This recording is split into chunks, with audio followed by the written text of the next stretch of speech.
Hey guys, welcome to a new blog off road mode. मैं हूं आपका host and दोस्त चंदन। और आज हम ड्यूक के ओनरशिप रिव्यू और एडवांटेजेस डिसएडवांटेजेस के बारे में बात करने वाले हैं। क्या कहा? पहले मोटो ब्लॉग देखना है? अच्छा चलो, आपकी विश, पहले मोटो ब्लॉग देख लो, फिर हम बात करते हैं। तो ये ब्लॉग काफ़ी मज़ेदार होने वाला है क्योंकि इस ब्लॉग में आपको हमारे माइक के पूरी ओनरशिप रिव्यू मिलेगी और साथ ही में इसके एडवांटेजेस और डिसएडवांटेजेस भी मैं आपको बताऊंगा। तो हमारा माइक हमारे साथ 1700 किलोमीटर ट्रैवल कर चुका है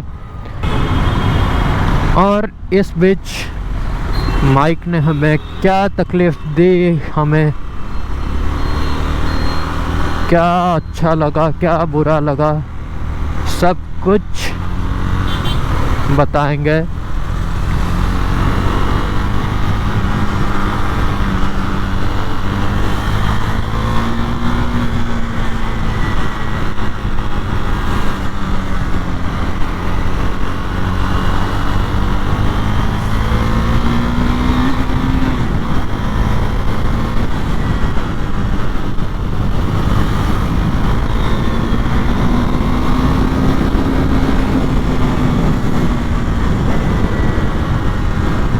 तो भाई देख लो, गाड़ी में पावर की कमी तो बिल्कुल भी नहीं है।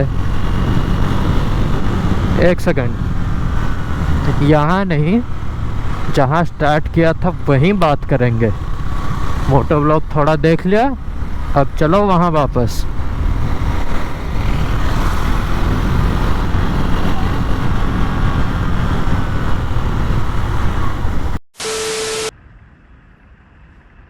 अरे इतनी जल्दी आ भी गए, तो चलो बढ़िया है। अच्छा, अब मोटो ब्लॉगिंग देख ही लिया है तो अब गाड़ी पे भी बात करते हैं। सो हमारे माइक के साथ हमारा 1700 किलोमीटर्स का सफ़र हो चुका है, या फिर ऐसा कह सकते हैं कि हमने माइक के साथ 1700 किलोमीटर्स ट्रैवल कर चुके हैं। तो ये 1700 किलोमीटर्स में हमें माइक कैसी क्या परफॉर्मेंस दी है उसके ऊपर हम बात करते हैं आपसे। तो अगर आप बाइक के परफॉर्मेंस की बात करें, या मतलब बाइक के स्पीड की बात करें, तो आपको तो पता ही है ड्यूक 390 पॉकेट रॉकेट है।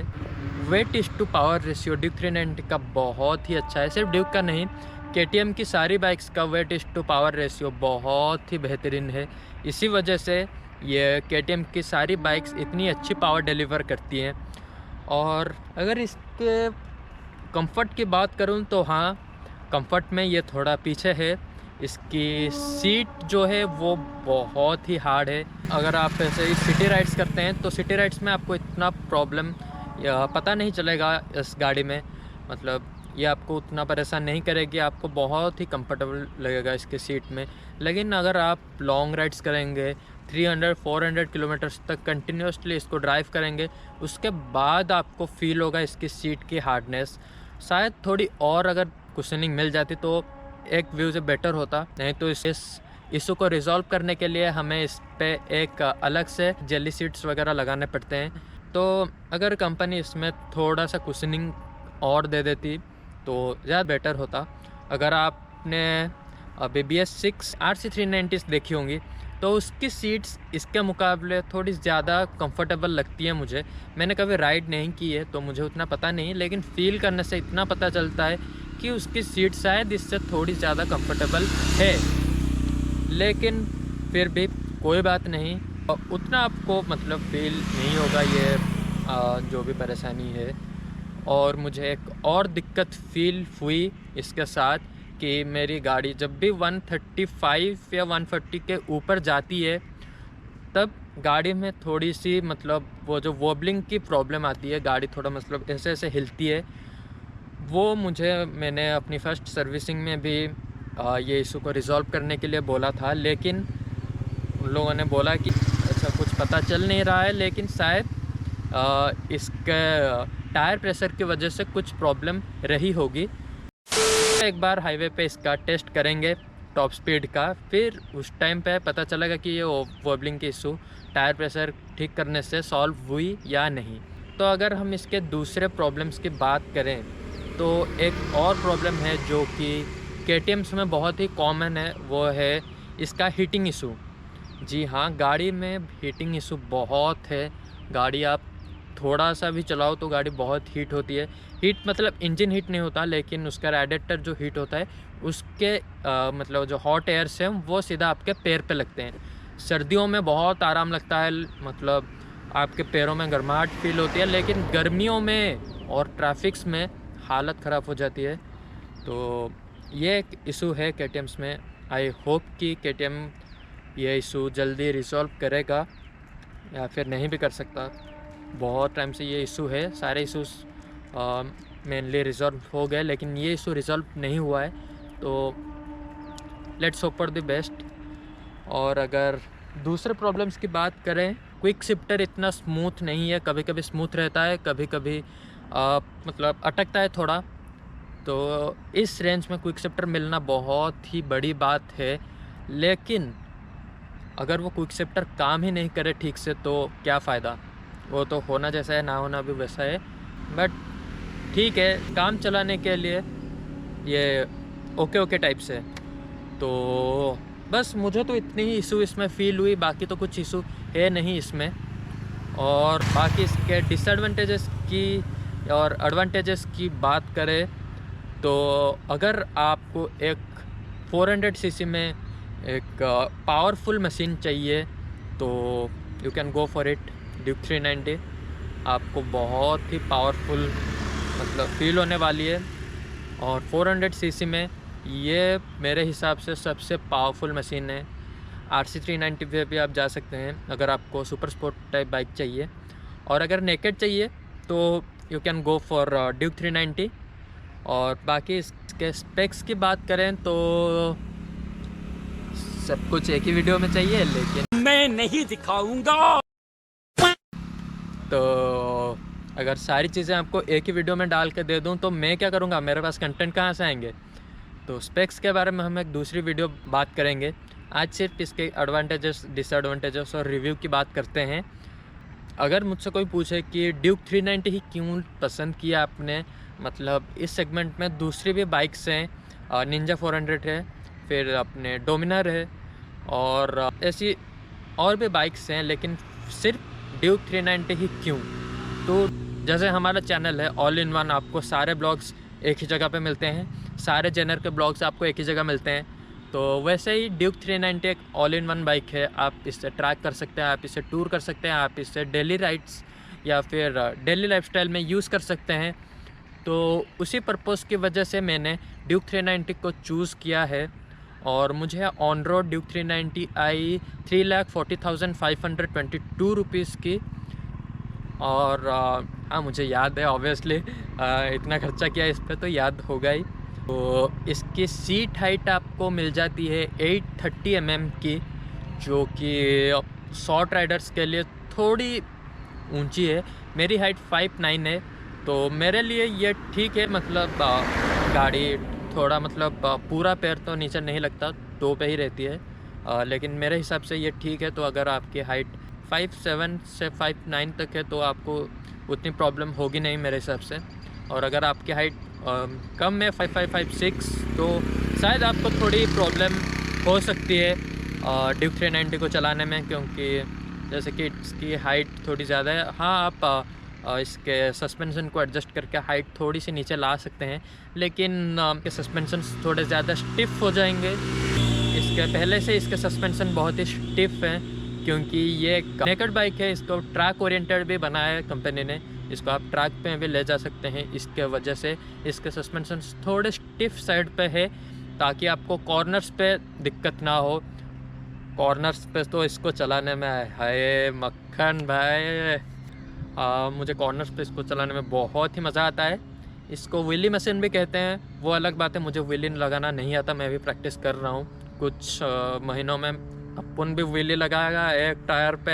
हैं गाड़ी में आपको पावर इतनी मतलब ज़्यादा, इतनी ख़तरनाक मिलती है। इसका थ्रॉटल रिस्पॉन्स इतना हाई है कि अगर आप एक न्यू राइडर हो, मतलब एक बिगिनर हो, तो शायद ये गाड़ी आपके लिए नहीं बनी, क्योंकि इसका थ्रॉटल रिस्पॉन्स इतना ज़्यादा है कि अगर आप गाड़ी को कंट्रोल नहीं कर पाओगे तो आपका एक्सीडेंट भी हो सकता है, लाइफ रिस्क भी है, प्रॉपर्टी डैमेज भी है।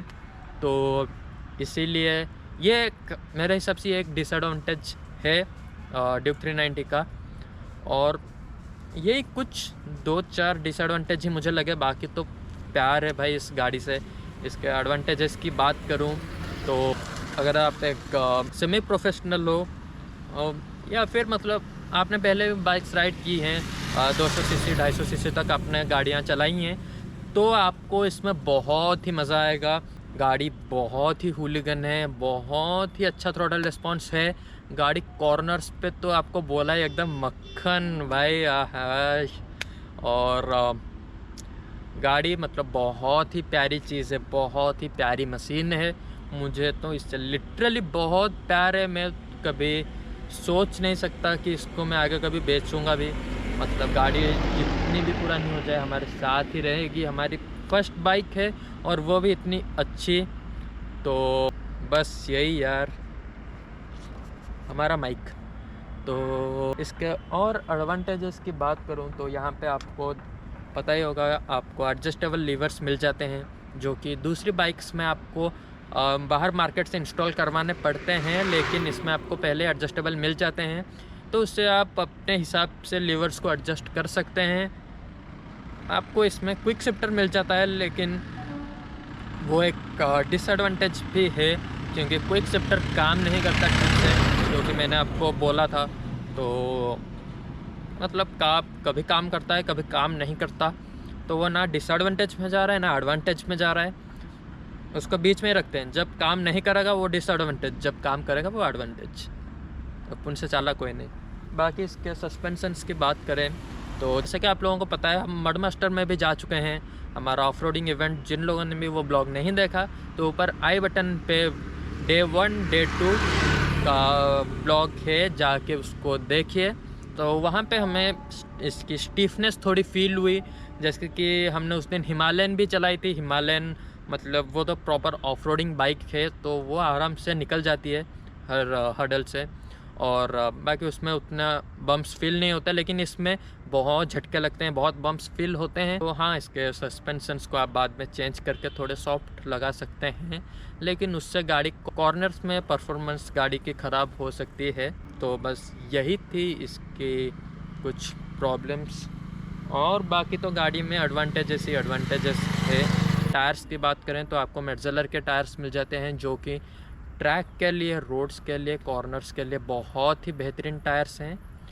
बाइक मुझे 25 से 27 की एवरेज देती है। शायद बहुत भाइयों को सुन के मतलब शौक लगा होगा, लेकिन हाँ, मुझे ये 25 से 27 की एवरेज देती है। मैंने भी पहले सोचा था कि कंपनी क्लेम करती है 25 की, तो इसको रैश ड्राइव करने से, और इतनी पावर है तो 17 से लेकर 20 तक की एवरेज दे देती होगी। लेकिन हाल ही में हुए एक हमारे माइलेज टेस्ट से हमें ये पता चला कि हमें ये बाइक 27 की एवरेज देती है।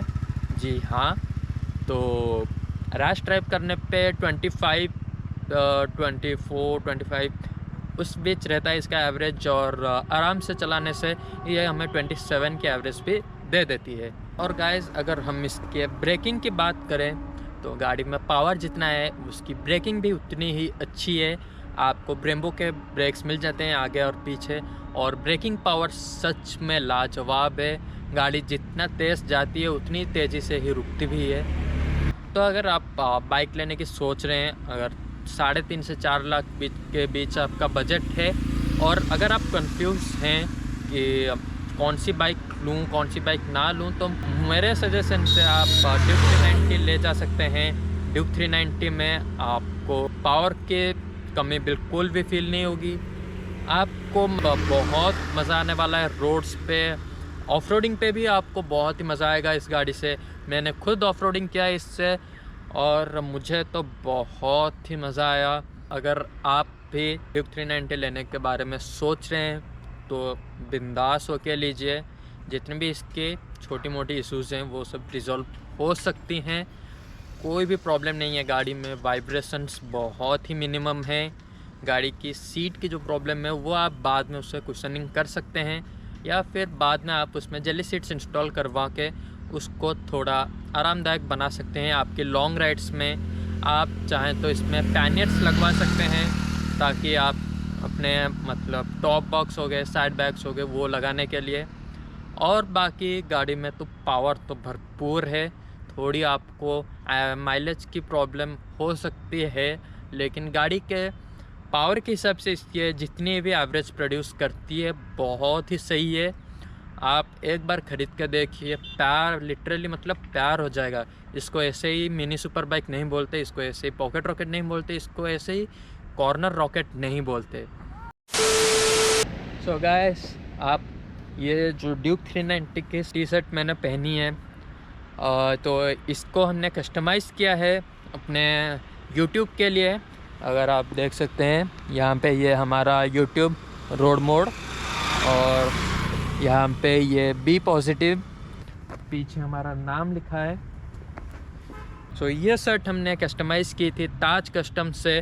जो लोग भी भुवनेश्वर में है, बापूजी नगर में है ताज कस्टम, उनकी पूरी डिटेल्स मैं आपको डिस्क्रिप्शन में दे दूंगा, उनका नंबर, उनका शॉप का एड्रेस। तो आपको भी अगर कुछ भी कस्टमाइज़ करवाना हो तो आप वहाँ से करवा सकते हैं। आपको अगर की रिंग्स कस्टमाइज़ करनी हो, शर्ट्स कस्टमाइज़ करने हो, कप्स या फिर XYZ जो भी आपको चाहिए, वहाँ पे आपको सभी कस्टमाइजेशन मिल जाएंगे। सो आज के ब्लॉग के लिए इतना ही। मिलते हैं आपसे एक अगले ब्लॉग में, तब तक के लिए बाय।